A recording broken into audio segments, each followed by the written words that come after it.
The phone vibrated between us. Not loud, not urgent, just enough. She was talking when it happened, smiling, explaining something meaningless about her day. Her voice stayed steady, but her eyes flickered, barely, a fraction of a second too long. I noticed. I always noticed. The screen lit up. No name, just a number saved without one, a habit people develop when they think they're careful. She reached for the phone too quickly, then stopped herself, let it sit there, pretended it didn't exist. I kept my face neutral, my breathing slow. Inside, something shifted.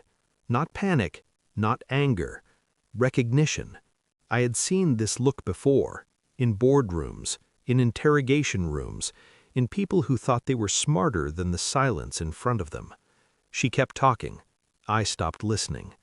The vibration ended. The room settled back into its artificial calm. She laughed softly, like she had dodged something, like relief tasted sweet. I reached for my coffee. My hand didn't shake. That was the moment, the exact second when my emotional world cracked, quietly. No explosions, no screaming instincts, just a clean fracture. And once something breaks that precisely, you don't rush to fix it. You study the damage.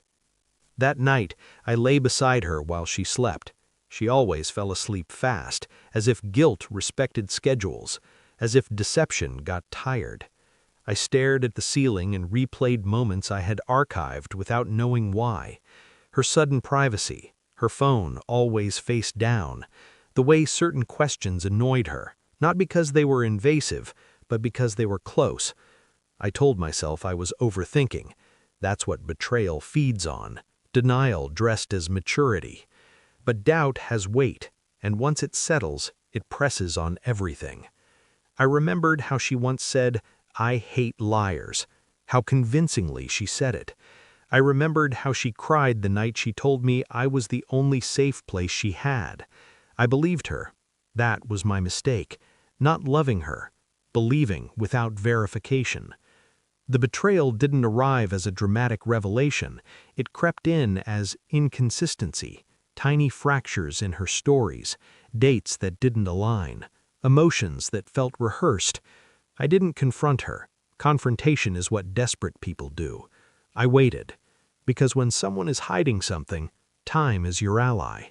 They grow careless. They relax. They assume your silence means ignorance, and ignorance is comforting. I became invisible, not physically, emotionally. I smiled when expected, touched her hand, asked how her day was.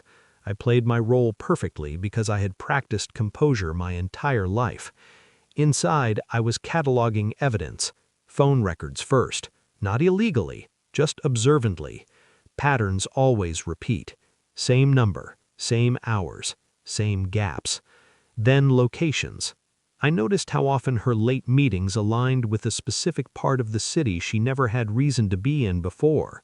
How her energy shifted when she returned, lighter, careless, unburdened, as if she had already confessed somewhere else.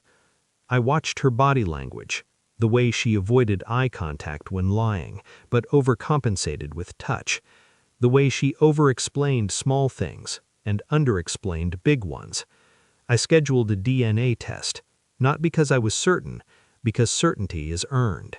The waiting was the hardest part, not because of fear, because of restraint. Every instinct told me to ask her, to force truth out of her mouth.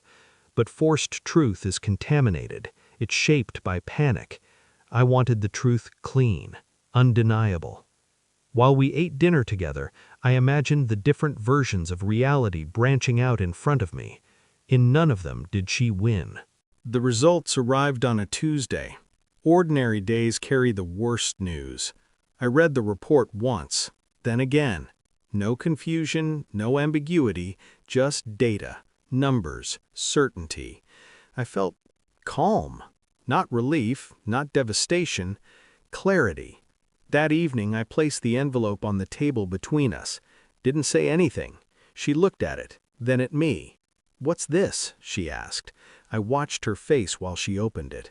The color drained slowly, like a sunset reversed. Her hands trembled, her breathing fractured. She looked up, eyes wet, mouth opening and closing without sound. I spoke softly. "How long were you planning to let me live inside your lie?" She broke, cried, apologized, explained, blamed confusion, fear, loneliness, everything except herself.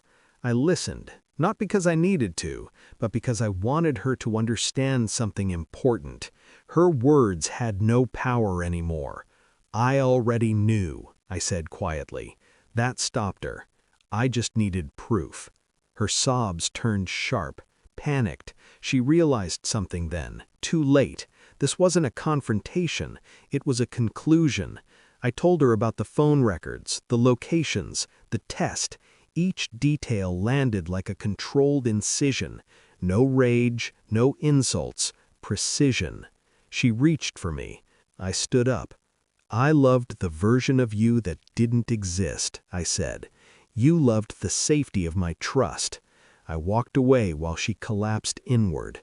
That was the revenge. Not yelling, not destroying her life, letting her sit alone with the truth she thought she could bury. Weeks passed. I felt lighter, not happy, clean. Betrayal doesn't break you when you stop romanticizing it. It sharpens you. It teaches you where your boundaries actually are. I didn't miss her. I missed who I thought she was. That grief faded quickly. Now, silence feels honest again. My thoughts are my own. My trust is no longer cheap. She tried to reach out once. I didn't respond. Some truths don't deserve conversation. They deserve distance. And as I closed that chapter without ceremony, I understood something final. She lost someone